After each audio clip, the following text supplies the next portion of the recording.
చిత్తూరు జిల్లా పొంగనూరులో చాముండేశ్వరి దేవి జయంతి మహోత్సవాలు ఘనంగా జరిగాయి. మహోత్సవాలలో భాగంగా ధనలక్ష్మి అలంకరణలో అమ్మవారి భక్తులకు దర్శనమిచ్చారు. అమ్మవారి నామస్మరణతో ఆలయ ప్రాంగణమంతా మారుమ్రోగింది. మహిళలు భక్తి శ్రద్ధలతో అమ్మవారి ముందు దీపాలు వెలిగించి మొక్కులు చెల్లించుకున్నారు.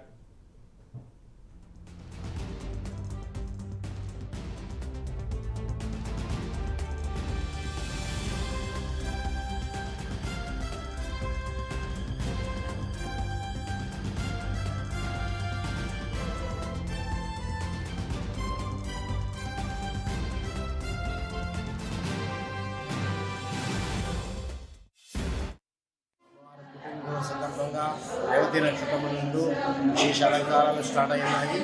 ఈరోజు శుక్రవారం సందర్భంగా మహాలక్ష్మి అలంకారం, ధనలక్ష్మి అలంకారంలో అమ్మవారికి జరపడం. రేపు నవధాన్య అలంకారము, ఆదివారం నాడు అమావాస్య సందర్భంగా శాకంబరి అలంకారం ఉంటుంది. తెప్పోత్సవం కూడా పెట్టుకునేట్లో అందరూ భక్తాదులను ఇచ్చేసి దర్శనం చేసుకోవాలని కోరుకుంటున్నాను.